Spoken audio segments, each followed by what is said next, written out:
빛나는 동화전단지 방귀쟁이 며느리.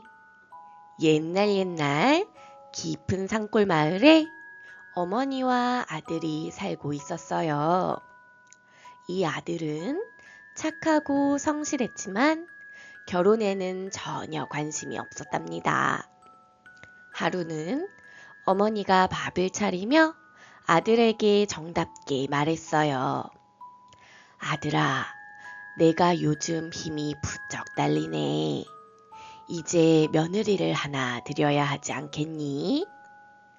아들은 젓가락을 내려놓으며 대답했어요. 어머니, 저는 아직 결혼을 생각도 안 했는데요. 혼자서도 괜찮지 않으세요? 어머니는 고개를 저으며 한숨을 내쉬었어요. 혼자서야 괜찮지. 하지만 내 나이가 얼마냐. 너도 누군가와 함께 살며 행복하게 사는 모습을 보고 싶구나. 아들은 어머니의 진심 어린 말을 듣고 고민에 빠졌어요.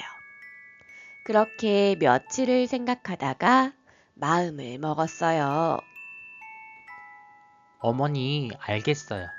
제가 좋은 신부감을 찾아보겠습니다. 그날부터 아들은 마을 이곳저곳을 돌아다니며 신부감을 찾기 시작했어요. 많은 여자를 만나봤지만 마음에 쏙 드는 사람을 찾지 못했답니다. 그러던 어느 날 우물가에서 물동이를 이고 있는 여자를 발견했어요. 그녀는 밝고 환한 미소를 지으며 사람들과 인사를 나누고 있었죠. 아들은 가슴이 두근거렸어요. 저기요. 아들이 다가가 말을 걸었어요. 혹시 성함이 어떻게 되세요? 여자는 놀란 얼굴로 아들을 바라보더니 빙그레 웃으며 대답했어요. 저는 연실이라고 해요. 그런데 무슨 일이신가요? 아, 저는 이 마을에 사는 총각입니다. 저와 이야기 좀 나눌 수 있을까요? 연실은 살짝 당황했지만 진지한 아들의 표정을 보고는 고개를 끄덕였어요. 두 사람은 대화를 나누며 서로를 알아가기 시작했어요. 연실은 얼굴만 예쁜 것이 아니라 마음씨도 어찌나 따뜻한지 아들은 그녀에게 푹 빠지고 말았답니다. 며칠 후 아들은 어머니께 연실에 대해 말씀드렸어요. 어머니, 제가 드디어 마음에 드는 사람을 찾았어요. 그녀는 참 착하고 성실한 사람이에요. 어머니는 기뻐하며 물었어요. 그래, 그럼 언제 데려와서 인사를 시켜줄 거니? 내일 연실이를 데려오겠습니다. 아들은 약속대로 연실을 집으로 초대했고 어머니는 그녀를 보자마자 흐뭇한 미소를 지었어요. 하지만 연실은 마음속으로 조용히 생각했답니다. 내가 방귀를 크게 뀌는 걸 이 집에서 알게 되면 싫어하지 않을까? 이렇게 아들과 연실은 서로의 마음을 확인하며 결혼 준비를 시작했어요. 그러나 연실의 비밀은 아직 아무도 몰랐답니다. 그녀의 방귀는 단순한 것이 아니라 천둥같이 크고 강력했으니까요. 결혼식이 끝나고 연실은 아들의 집에 들어와 며느리가 되었어요.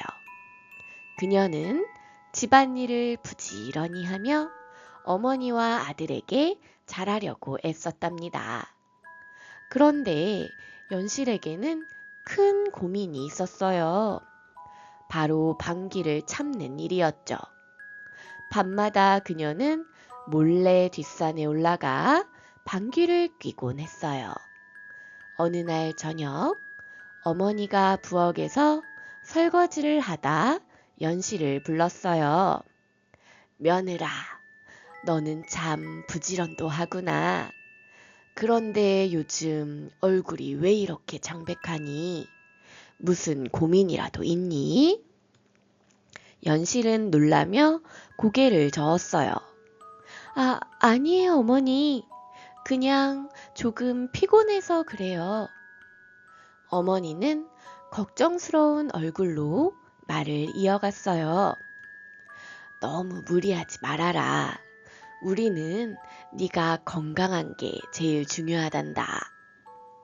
그날 밤 연실은 방에 누워 깊은 한숨을 쉬었어요. 내가 방귀를 참느라 이렇게 힘든데 이 사실을 어머니와 남편에게 말하면 뭐라고 생각하실까? 며칠 뒤 사건이 터지고 말았어요.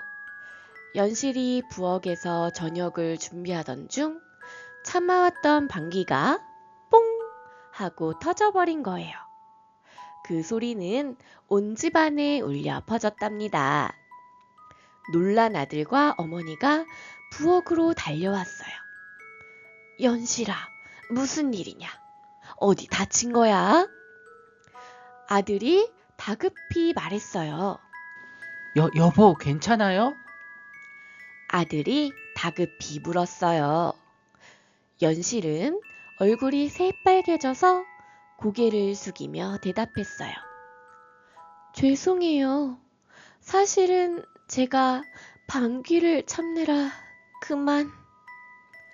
어머니는 잠시 놀란 듯 연실을 바라보다가 큰 소리로 웃기 시작했어요. 며느라, 방귀라니. 그게 무슨 대수라고 그렇게 얼굴을 붉히느냐. 방귀는 누구나 끼는 것이야. 앞으로는 절대 참지 말아라. 아들도 어머니를 따라 웃으며 연실의 어깨를 토닥였어요. 그래, 연실아. 네가 건강한 게 제일 중요해. 앞으로는 편하게 지내자. 연실은 두 사람의 따뜻한 반응에 마음이 놓였어요. 그날 이후 연실은 방귀를 참지 않기로 했답니다. 그런데 놀랍게도 그녀의 방귀에는 놀라운 일이 숨어 있었어요. 그녀가 방귀를 뀌면 들판의 작물들이 쑥쑥 자라고 집안 공기가 맑아지는 거예요.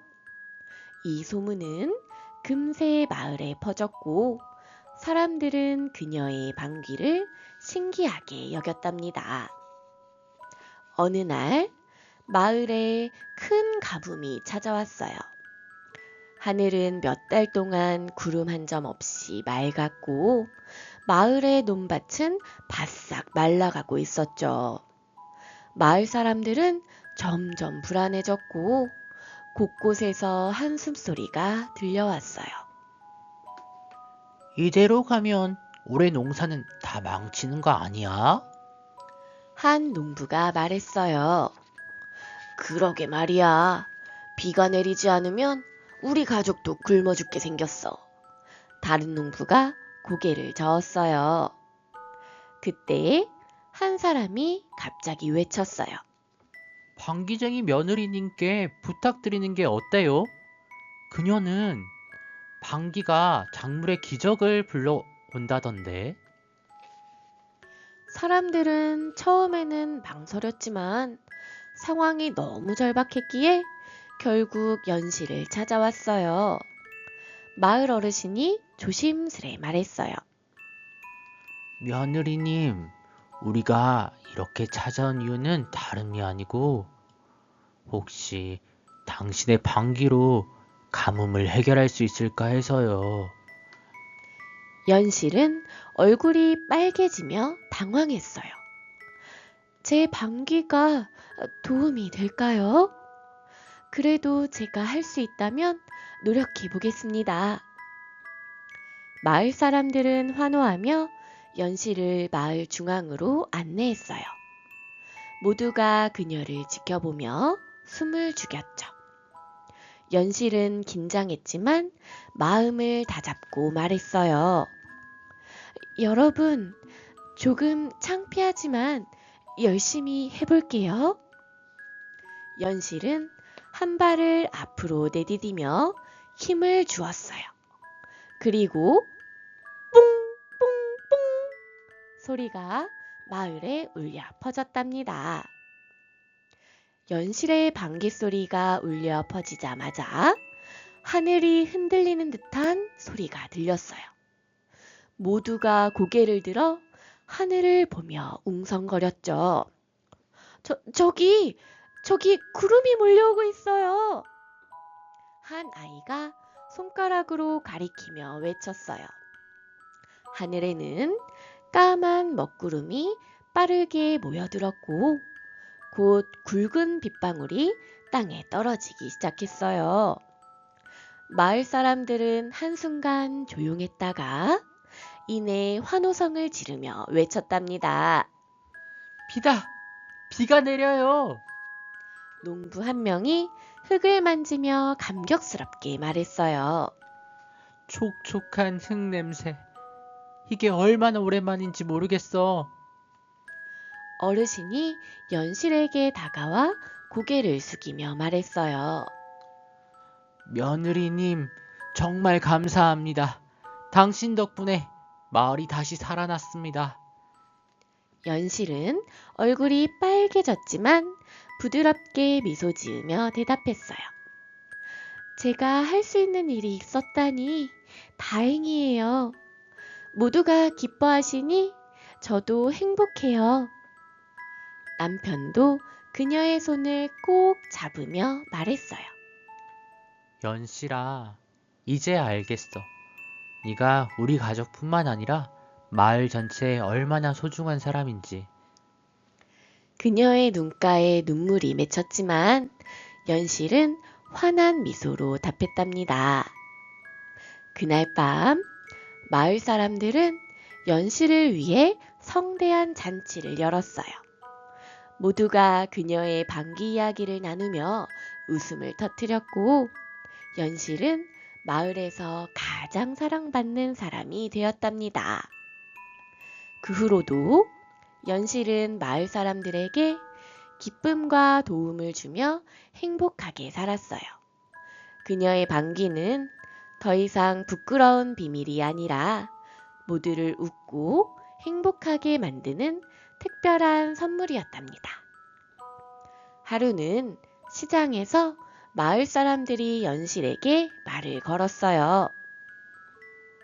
며느리님 덕분에 작물이 아주 잘 자라고 있어요.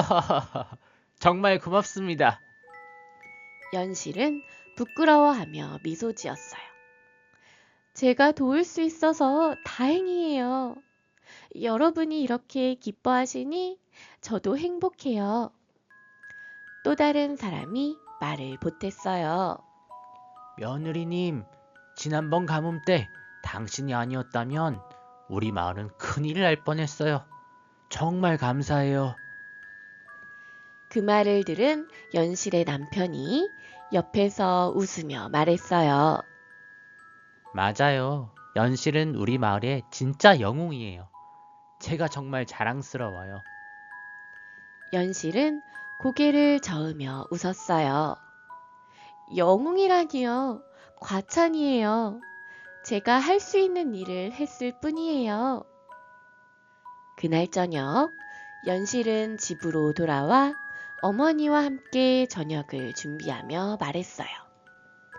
어머니, 사람들이 저를 너무 과대평가하는 것 같아서 좀 부끄러워요. 어머니는 웃으며 연실의 손을 꼭 잡았어요. 며느라, 네가 얼마나 귀한 일을 했는지 몰라서 그래. 모두가 너를 사랑하고 존경하는 이유가 다 있단다. 자신감을 가져라. 연실은 어머니의 말을 듣고 눈시울이 붉어졌지만 밝게 웃으며 대답했어요. 감사합니다, 어머니. 저도 이 마을의 가족이 된 게 정말 행복해요. 그렇게 연실은 마을 사람들과 가족들의 사랑 속에서 오래오래 행복하게 살았답니다. 호랑이와 곶감. 옛날 깊은 산 속에는 배가 고프면 마을로 내려와 음식을 빼앗는 무서운 호랑이가 살고 있었어요. 어느 날 호랑이는 배가 너무 고파 마을로 내려가기로 결심했어요. 오늘은 뭔가 맛있는 걸 얻어야겠어. 저 마을로 가면 뭐라도 구할 수 있겠지.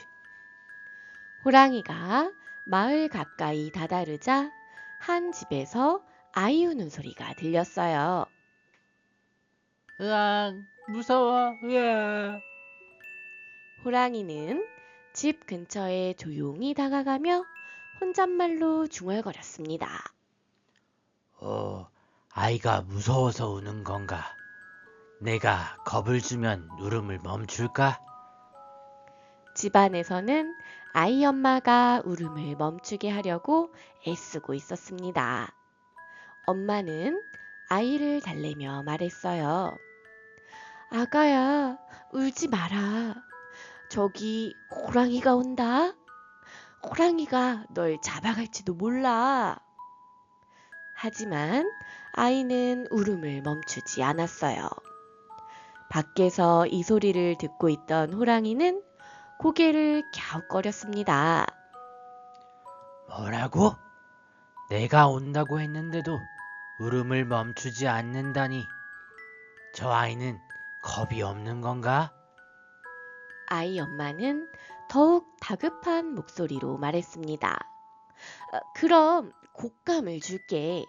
곶감 먹고 울지 말아라. 그 말을 들은 아이는 갑자기 울음을 멈추고 말았습니다. 그리고 기쁜 목소리로 대답했어요. 곶감 주세요. 곶감 먹을래요.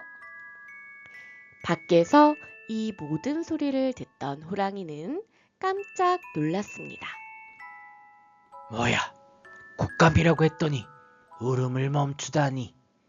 곶감이 나보다 더 무서운 건가?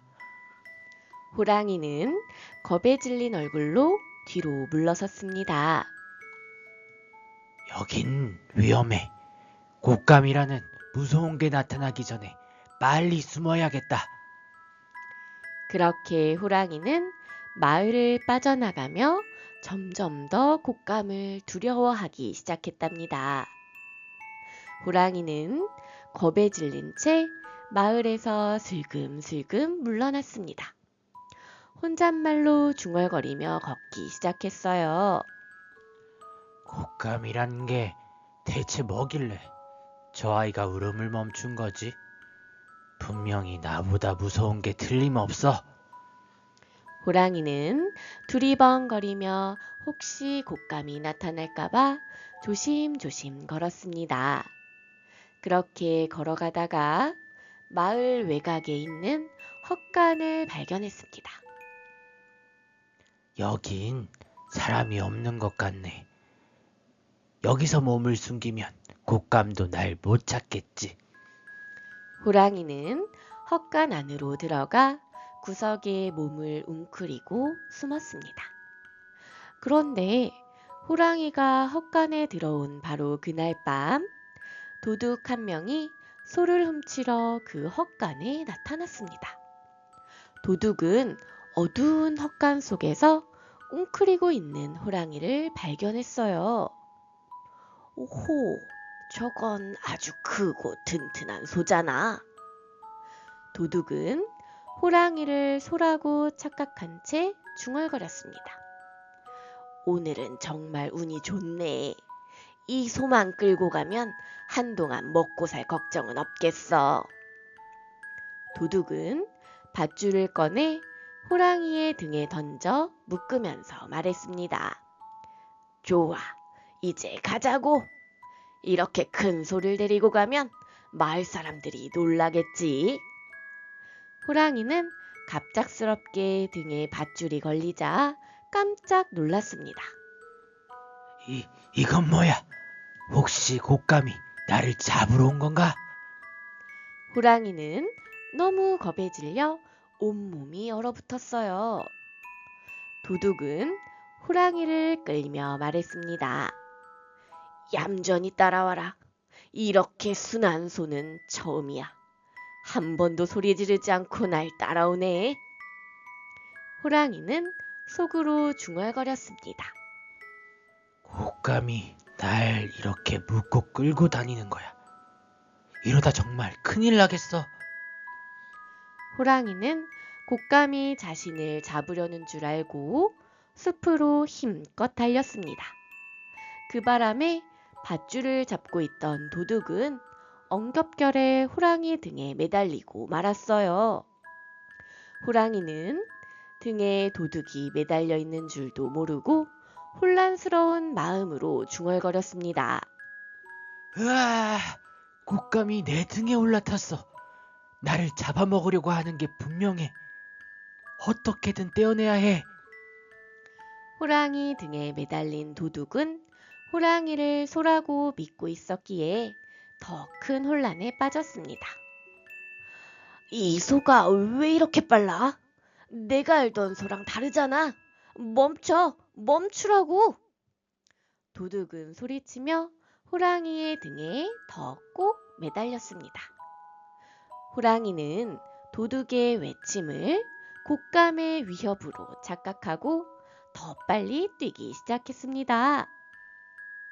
곶감이 내 귀에다 대고 소리를 지르고 있어. 이대로 있다간 끝장이라고. 호랑이는 정신없이 뛰며 주변 나무를 피하려고 애썼습니다. 도둑은 나뭇가지에 부딪힐 뻔할 때마다 소리쳤습니다. 이봐, 진정해. 그렇게 뛰다가 우리 둘 다 죽겠어.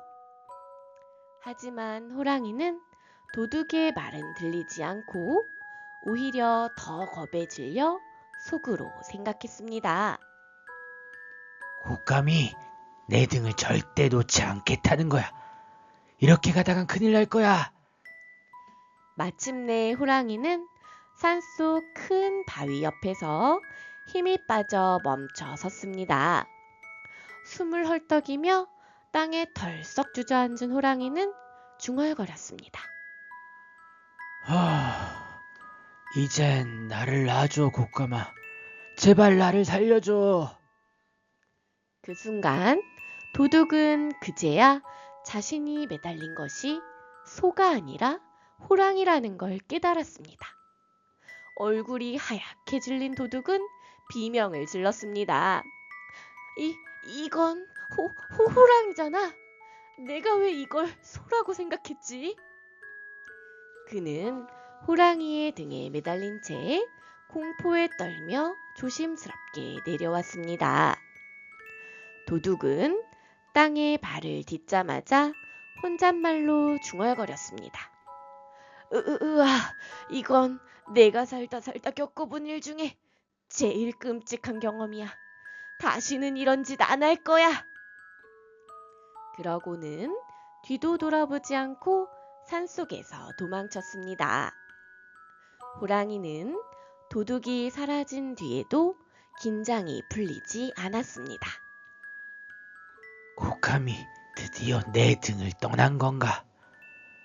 이제 다시는 말 근처에 가지 말아야겠다. 곶감이 얼마나 무서운지 오늘 뼈저리게 배웠어. 그렇게 호랑이는 산속 깊은 곳으로 숨어들었고 마을에는 다시 내려오지 않았답니다. 시간이 제법 흘러 계절이 바뀌었어요. 마을 사람들은 호랑이가 사라진 것을 눈치채고 궁금해했습니다. 어느 날 한 아이가 말했어요. 엄마, 요즘 호랑이가 안 보여요. 호랑이 어디 간 거예요? 엄마는 웃으며 대답했습니다.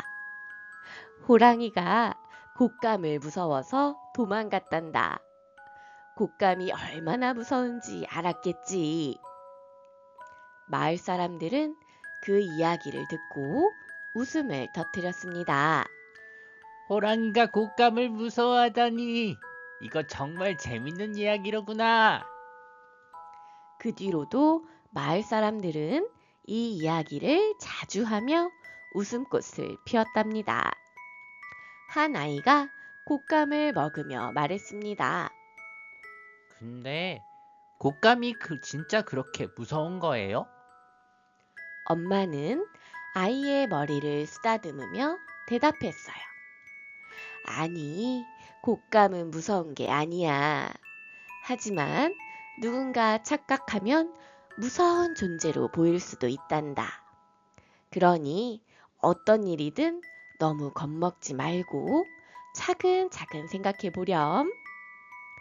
아이들은 고개를 끄덕이며 곶감을 더 맛있게 먹었고 마을은 다시 평화로운 날들을 이어갔습니다. 호랑이는 산속에서, 마을 사람들은 곶감과 함께 오래도록 행복하게 살았답니다. 12동물 이야기.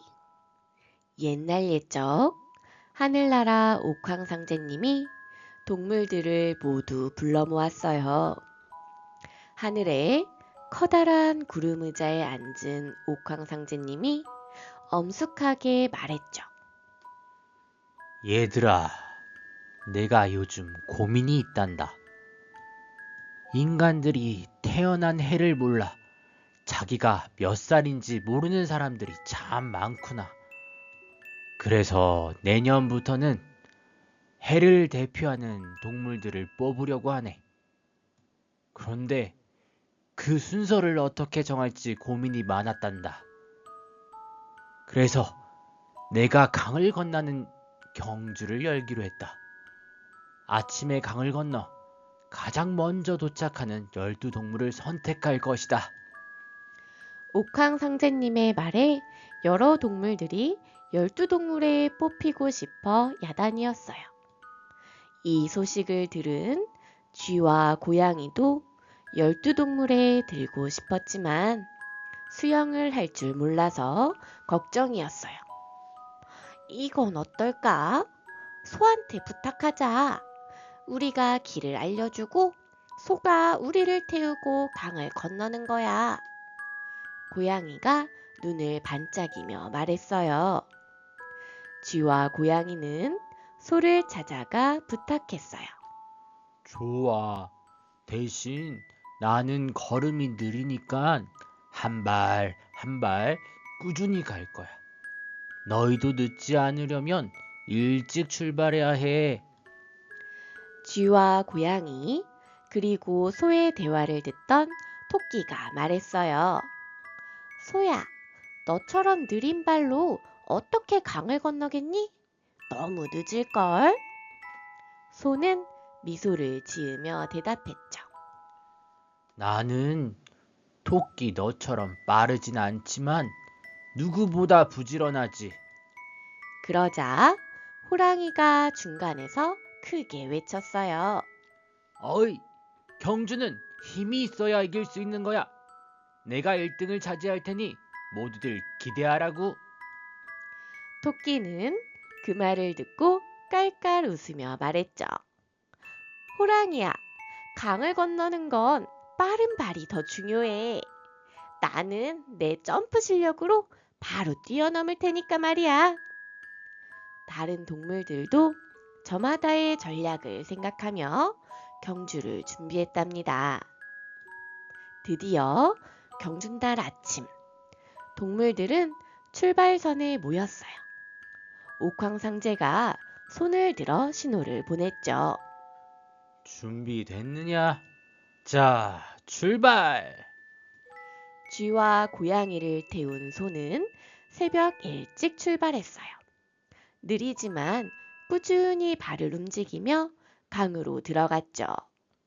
그런데 잠꾸러기 고양이는 너무 일찍 일어난 나머지 소 등 위에서 쿨쿨 잠이 들어 버렸어요. 소야, 역시 넌 착하고 믿음직스럽구나. 열심히 강을 건너는 소를 향해 쥐가 말했어요. 만약 고양이만 없다면 내가 1등을 할 수 있을 텐데. 평소 다른 동물들의 눈치만 보고 살던 작은 쥐는 이번 기회에 12동물들 중 1등이 되고 싶다는 욕심이 생겼어요. 그 욕심 때문에 소 등 위에서 자고 있던 고양이를 물에 빠뜨려 버리고 말았지요. 어프, 어프, 고양이 살려! 자다가 이게 웬 날벼락이람? 소는 열심히 강을 건너느라 고양이가 떨어진 줄도 몰랐어요. 소는 강의 끝에 다다르자 뿌듯하게 웃으며 말했죠. 드디어 다 왔군. 내가 가장 먼저 도착할 줄이야. 하지만 결승선에 다다르기 직전 쥐가 소의 머리 위에서 깡충 뛰어내려 가장 먼저 결승선을 통과했어요. 우와, 내가 1등이야! 쥐가 신나서 외쳤어요. 소는 깜짝 놀라며 말했죠. 아니, 쥐야, 너 왜 나보다 먼저 뛰어내린 거야? 하루 종일 고생하고 2등을 하다니. 소는 몹시도 화가 나서 눈을 부릅떴어요. 그때부터 소는 눈을 크게 뜨고 주위를 살피게 되었답니다. 그 뒤를 이어 호랑이가 씩씩하게 강을 건너왔어요. 어흥, 그럼 그렇지. 숲속의 왕인 내가 1등이구나. 호랑이가 힘찬 목소리로 외쳤죠. 옥황상제가 미소를 지으며 말했어요. 역시 용맹한 호랑이로구나. 하지만 너는 3번째란다.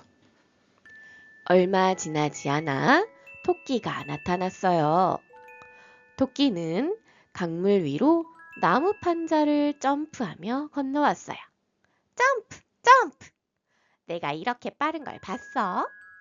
토끼가 깡충깡충 뛰며 결승선을 통과했어요. 내가 4등이라니 다음엔 더 빨리 올 수 있을 거야. 토끼는 자신만만했답니다. 그때 하늘에서 커다란 구름을 가르며 용이 내려왔어요. 용이다. 용이 나타났어. 동물들이 놀라서 외쳤어요. 용은 우아하게 내려와 결승선을 통과하며 말했죠. 나는 사람들에게 비를 주고 모든 생명을 돕는 용이다. 내가 5등이 된 것은 남쪽 바다에 비를 필요로 하는 사람들이 있어서 비를 내려주고 왔기 때문이지. 옥황상제가 고개를 끄덕이며 말했어요. 그렇다. 용의 헌신은 모두에게 귀감이 되는구나. 그 다음에는 멀리서 말이 힘차게 달려오고 있었어요. 힝! 내가 1등이다! 말이 외치며 달려오자 갑자기 결승선 앞 풀숲에서 뱀이 나타나 6등으로 꼴이냈어요. 뱀은 낮은 목소리로 말했답니다. 나는 눈에 띄지 않아도 빠르고 날렵하게 강을 건넜다네. 6등이면 충분하군. 그렇게 뱀이 6등, 말이 7등이 되었어요. 원래 말은 무척이나 용감한 동물이었지만 눈앞에서 뱀이 나타나는 걸 보고 깜짝 놀란 후 겁이 많은 동물이 되었답니다. 그 다음엔 양, 원숭이, 닭이 결승선을 통과했어요. 양과 원숭이, 닭은 혼자서 강을 건너기가 힘들어 함께 힘을 합쳐서 강을 건넜어요. 통나무로 배를 만들고 함께 노를 저어가면서 말이에요. 지혜로운 양이 제일 앞에서 방향을 알려주었는데 너무 열심히 앞을 살피는 바람에 눈이 나빠지고 말았어요. 원숭이는 엉덩이를 들썩거리며 너무 열심히 노를 젓다가 엉덩이가 빨개지고 말았고요. 닭은 날고 싶었지만 너무 몸이 무거워 날 수 없었어요. 그래서 10등으로 들어왔지요. 그 뒤 11번째는 개의 차례였어요. 개는 달리기도 잘하고 헤엄도 잘 쳤지만 너무 놀기를 좋아해서 강에 들어가자마자 경주하는 것도 까먹고 물놀이를 하다가 그만 늦게 도착하고 말았지요. 결승선을 지난 11마리의 동물들은 누가 마지막 12번째 동물이 될지를 기다렸어요. 그때 강 기슭에서 한 동물이 숨을 헐떡이며 나타났어요. 바로 돼지였어요. 강상제님, 열심히 수영을 했더니 너무 배가 고파요. 먹을 것 좀 주세요. 물걸. 이렇게 해를 대표하는 12동물이 정해졌어요. 모두들 정말 고생 많았다. 이제부터 쥐, 소, 호랑이, 토끼, 용, 뱀, 말, 양, 원숭이, 닭, 개, 돼지가 각 해를 대표해 인간들에게 태어난 해를 알려줄 것이다. 12동물은 서로를 축하하며 기뻐했어요. 그때 물에 흠뻑 젖은 고양이가 나타났어요. 옥황상제님, 저는 몇 등인가요? 야옹. 고양이로구나. 안타깝게도 너는 13등이란다. 고양이는 무척 화가 나서 소 등위에서 자신을 밀어버린 쥐를 찾기 시작했어요. 그 바람에 쥐는 12동물 중 1등을 했지만 지금까지도 고양이에게 잡힐까봐 쥐구멍에 숨어 살게 되었답니다.